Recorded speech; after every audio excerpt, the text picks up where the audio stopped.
Hey guys, what's up? Welcome back to the channel. It's Cynicalex, and today I wanted to do something different. I recorded these 5 null clears, and I wanted to sort of react to them, critique them, and sort of roast myself and my gameplay, point out my mistakes, point out what worked, what didn't work, what I liked about the team, what I didn't like about the team, and I can focus on all of that right now because I'm not actually playing.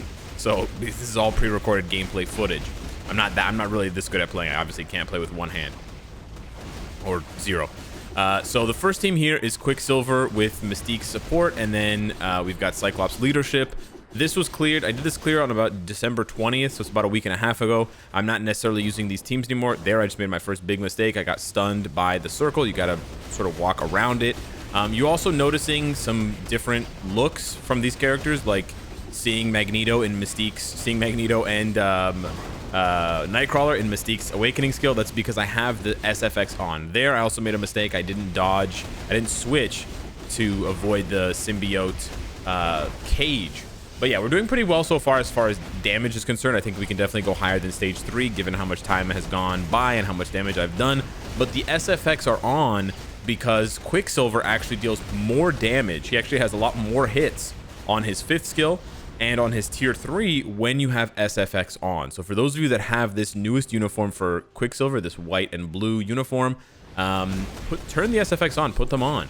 It may be frustrating for some of the other characters, like I don't really want to use Cyclops' tier 3 with the SFX on and stuff, but for Quicksilver it helps a lot. It adds a lot of extra damage. So we're doing this here, we're sort of pushing the limit. We're trying to get as many skills off as we can while Null is doing this attack. We did get hit once, but it's okay. Quicksilver's nice because his very, very high dodge, I'm capped on dodge, and of course 40 or 45% guaranteed dodge means that he rarely gets hit, and then he also has the heal. So he actually has a lot of survivability against Null, and I suspect that Null has very high dodge.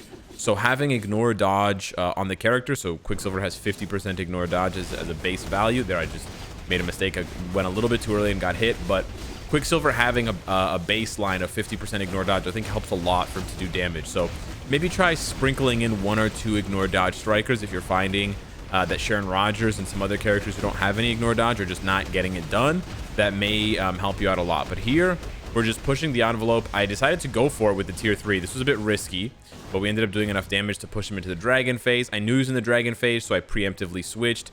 This was a bit of a scary moment. The targeting was all off. He's supposed to be pointing at his throne. So here I'm waiting to switch to Mystique to avoid the second spray of gunk sort of plastering the arena. But we're doing pretty good. The strikers are just, I think I was trying to get Ares potential. And then we've got some attack strikers and some increased damage strikers. I think the increased damage strikers are better. So I'd prefer bringing another Nightcrawler and another Red Skull over the She-Hulk and Abomination if I could have redone this. But there it was also kind of risky jumping back into the poison cloud. I probably should have waited a couple of extra seconds. I have a ton of time. I have almost 2 minutes, so playing this aggressively is just not worth it at this point on this stage. Here I wanted to see if I could attack him during this phase. So I'm always looking for characters who can hit Null during this cage phase, because as you can see, if you get close to him, he knocks you back and does damage. So you're gonna need a character that has invincibility or has super armor to not get knocked back. Quicksilver kept getting knocked back, so I switched to Mystique, did a little bit of damage to sort of tickle him, get the bar down a little bit, and then here I popped the tier 3, and I was hoping that's going to do enough damage, and bada bing, we are really, really close to the end. Here, we also have the option to do the co-op skill to buy us more time when he lifts up his sword. That's the Moon Bro trick. But there we go. We got the first clear. Not too bad. Stage 3 with Quicksilver. He can do it with a rage. Let's go on to the next one. The next clear here is Star-Lord lead with Moonstone and Doctor Strange. And this stage is actually really low for Moonstone. She can go way higher, but at this point in time, she had an obelisk, not a CTP of energy. Now with a CTP of energy, she can do like stage 7 or stage 6. She can really, really crank out the damage, as you'll see here. The only big mistake that I made here that I've had to change recently is to not use Star-Lord lead with Moonstone. The reason for that is Star-Lord and Moonstone strike for each other, so it's really annoying. Sometimes you're trying to switch from Star-Lord to Moonstone or vice versa, or you're trying to do the co-op skill and one of them is striking, so you can't strike, you can't switch, and you can't use your co-op skill. So it's really, really annoying. So I'd rather use a different lead Moonstone's really strong. I don't think she needs the full 55% blast leadership from Star-Lord, so I actually switched it over recently to Scarlet Witch, the 45%. You could also just use Doctor Strange's lead. If you use Doctor Strange's lead, then it's only 30%. It's a little bit lower than 45. It's, you know, it's 25% lower than Star-Lord. It's 15% lower than Scarlet Witch. You're getting kind of down there. But this first half, it looks pretty good. I didn't really make many mistakes. I avoided the poison clouds, and I hit my procs and did what I needed to do with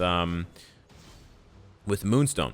Now, one mistake I've made here a bunch of times in the beginning of this second phase is trying to use Moonstone's awakening skill when Null iframes. There, he always jumps and iframes. It's going to interrupt you. So you're better off either using a long iframe ignore skill, like an awakening skill, like Moon Knight's awakening or whoever's awakening, if you're just going to use the awakening and not cancel into another skill, or using a skill tier 3 that has an iframe ignore, like, you know, Star-Lord's tier 3 there probably would have been better, probably would have done more damage than Doctor Strange's. But we get the combo off here with Moonstone. She does tremendous damage. Again, this is when I still had an obelisk on her, so this is very free-to-play friendly despite, you know, besides the 6,600 crystals you need for her, and then of course the Transcendence, which is another, you know, 240 CCF, etc. She heals right away beautifully, and she pushes us into the next phase. This fight's actually going really, really well. Usually Moonstone gets interrupted or guard broken a few times, which can make her kind of frustrating to play, kind of like Sharon Rogers. She gets herself, oh well, there you go. I got guard broken there. What I should have done is held on to the 5th skill longer. I canceled a little bit too quickly. The 5th skill doesn't have a lot of hits at the beginning, so I should have waited for him to finish his attacks. So he does 3 or 4 sword swings, then he just stops. So there we got the damage out, and then we started moving away. One thing that I've seen a lot of players do is they start moving away from Null really soon, really early, before they know when these circles are coming. You want to sort of observe him the first dozen or 2 dozen times you play.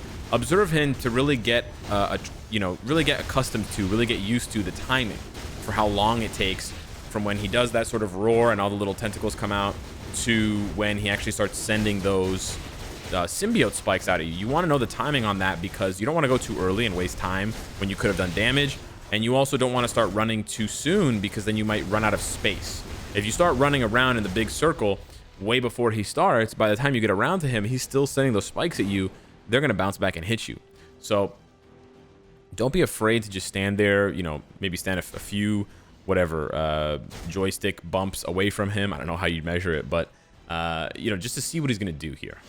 So we got a minute 30. We're a little bit tight on time. I decided to sacrifice Moonstone's awakening, and we did a ton of burst damage and completely skipped that phase. So here is the Doctor Strange trick. This is really important. As soon as he lands, tier 3. And then as soon as you see the clones, you do 5, and then you start the 4-3-2. You should be able to out-heal the damage that he does to you. If you can't out-heal the damage, then you're dead. Don't use your tier 3, because if Thor has his animation, he will interrupt your tier 3. So then you move close to him, you tier 3, you do the 5th skill, and then you go back into the 4-3-2. This way, Doctor Strange can actually clear these stages, as you can see, really, really well. He can clear the stages much better. Like, even though he doesn't actually have enough damage to do those 7 bars, because you employ this trick, he can actually kill the last 7 bars on stage 4, stage 5, because he can get the damage in before Thor even arrives. Here we go with this next one. We've got Moon Knight with Crescent Lead and Venom. We've actually upgraded this team recently, yesterday, to include Carnage instead of Venom. Carnage with his rage now is better than Venom. There we missed our awakening skill, so we actually delayed it, and we did the full rotation again. So we did 3-5. The proc didn't happen. We did 2, didn't happen. So I decided, you know what, let me just wait and go back into 3-5. There's really no point in pressing 6 without the proc. It's not going to do that much damage. Moon Knight definitely has some problems proccing his rage against Null. Moon Knight does not have any guaranteed crit, so he only has his regular 75% crit damage to rely on. So it's a bit frustrating. Here we waited, we held our tier 3 skill, but we didn't switch fast enough. So we were correct in holding off. We took a lot of poison damage here. We were correct in holding the tier 3 skill and not using it because I knew the symbiote was coming, but then we did not switch to Moon Knight fast enough to avoid it. So it was like a half good, half bad type of play. But yeah, in case you're missing your procs and you're not critting, you're not activating your rage proc with Moon Knight, don't feel like you're alone. It happens to me all the time. It's really annoying. That's why some people honestly prefer a CTP of energy on him, although Rage does a little bit more damage than a regular CTP.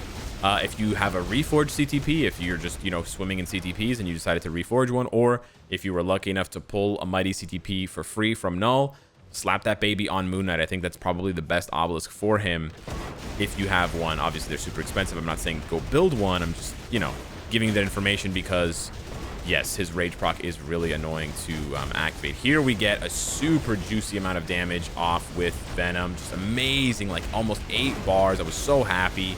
But we kind of played it badly because I ran into the corner with Moon Knight. So now this is like, see, this is all screwed up. I should have ran in a big circle. Anyways, we double switched. The double switch is usually, it's a delayed double switch. You don't immediately double switch, but the double switch is usually a good way to get out of danger. Here we don't want to do too much damage. We don't want to pop any tier 3s or awakenings because we know the 22 bar animation and cutscene is coming.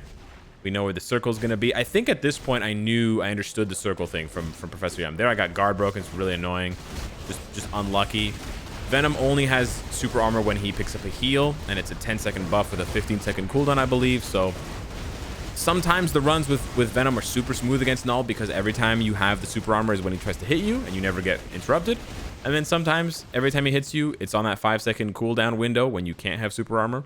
And then you get interrupted and you're like, dang it, because your 5th skill has most of his damage and it just doesn't pop off. So here we are going to go into the awakening skill. I got lucky there. I actually pressed the awakening skill before his rage activated, but I was just, you know, I was just like, let's go.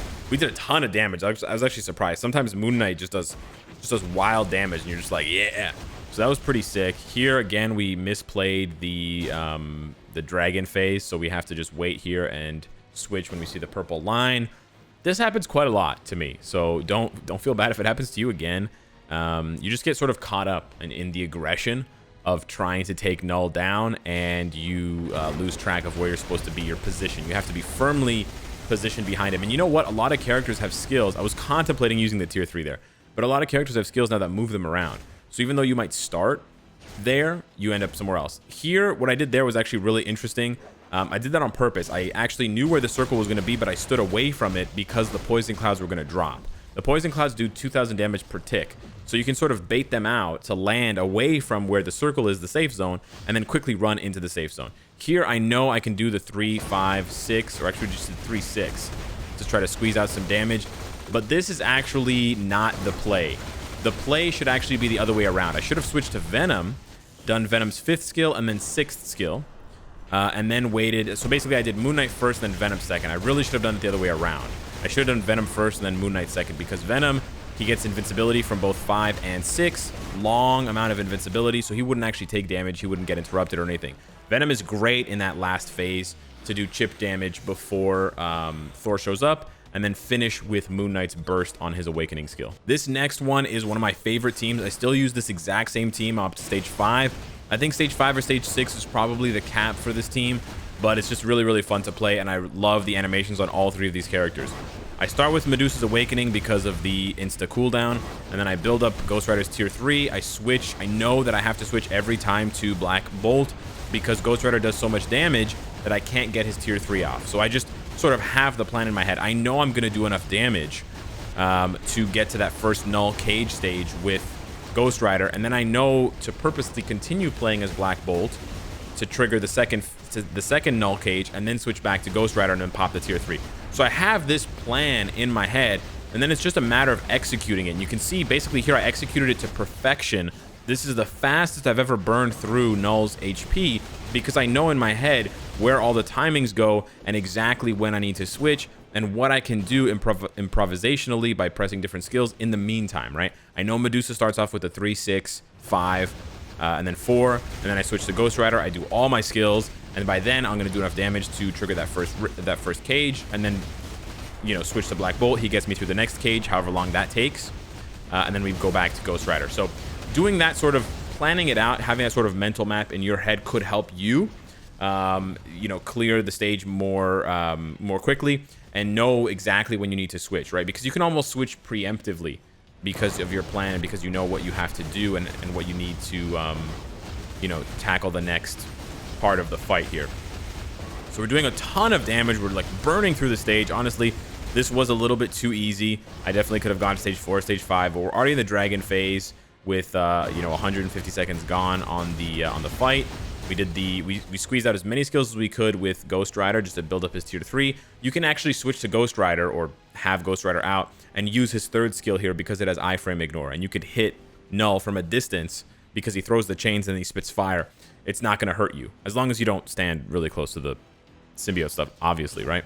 So here we just want to build up the tier 3s. I could honestly use Black Bolt's tier 3 if I had built it up and I wanted to because Ghost Rider can finish this by himself 100%, but I knew that his tier 3 wasn't built up, so I wanted to just, you know, just tickle KNULL a little bit. I can see he's at 7.5. He's really close, bottom of 7. There you go. So it was actually the striker damage from Black Bolt. And now here, I don't know if I wait, but no, okay, I don't wait. So here, Black Bolt, like Venom, his 5th skill gives him invincibility, so you can easily pull off the 5-3-6 combo, and as long as he doesn't hit you, boom, you can get the damage off, and you can do 2-3 bars of chip damage with Black Bolt. So he's really, really helpful for different teams because of that. It'd be really cool if we get an upgraded, super powerful Inhuman, you know, maybe 3, 4, 5 updates like Kamala Khan tier 3 or something, because I think he's going to be an amazing leadership for KNULL for some of these other characters, and he's fun to play. The last team here, Odin and Sharon Rogers. Now this is excessive.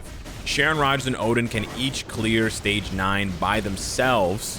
They probably both need Mystique, so you can't necessarily do it on the same day, but yeah. And there I made a mistake. I double switched. So I played this one kind of poorly at the beginning, and this is a massively overkill team. If you have Odin and Sharon Rogers, they should be on different teams. They should not. It's like, you know, it's like putting Kobe and LeBron on the same team, right? Just split them up, right? You got that many good players, spread them out. So I basically did this because of the Quicksilver clear.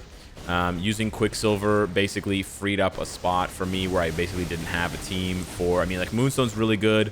I really like the Moon Knight and Venom team, and I really like the Ghost Rider team. So I really didn't have a spot for 2 more teams because Quicksilver took over one of them. So my 5 clears now, Sharon's on one team, Odin's on another, and I've retired that Quicksilver team because I'm doing higher stages. I'm trying to do 5 and up every single day. But man, Odin just rips through the stage. He's crazy. He's so good. He did stage 9 for me last night on stream. He is fantastic. No crafted cards, no reforged CTPs. He was using Cyclops lead and Mystique, and he basically full solos it, full damage. Just fantastic. So we're a minute 20 in. We honestly could have done that faster. I'm pretty sure I got interrupted on Sharon's tier 3. Otherwise, I would have done it. Here, you want to not use 5. So I kind of misplayed there. I should have waited for him to land to use 5, but I actually didn't have the tier 3. But in that situation, what you want to do is use the 3, and then he lands on you and then use 5, because you want him to land and do the accumulation. There I got really lucky. Huge spike damage.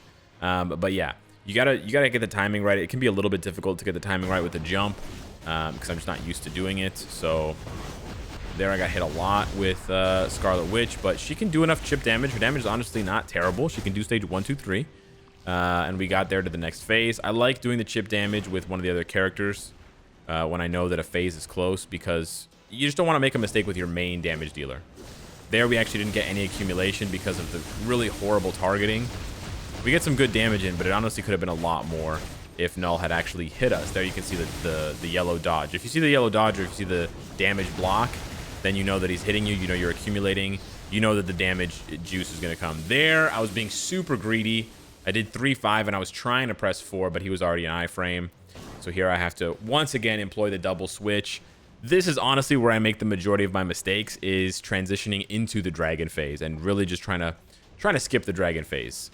If you have the time, as you can see, I have the time here. Just, you're better off not. There, I was really scared of Scarlet dying to the poison clouds. For some reason, I just didn't want her to die.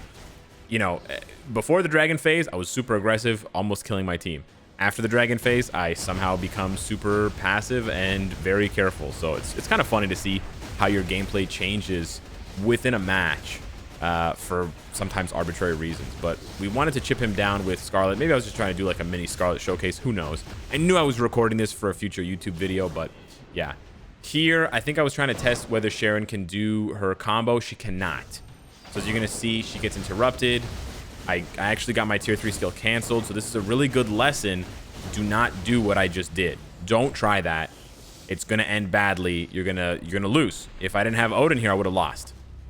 As much damage as I was doing, if Odin wasn't there, Sharon can't do enough damage in the last few bars because she can't accumulate, because Null's just sitting there not doing damage to you. If you have the poison clouds, you can use those to accumulate, but if you're playing any other stage without poison clouds, you're basically SOL, so be very careful.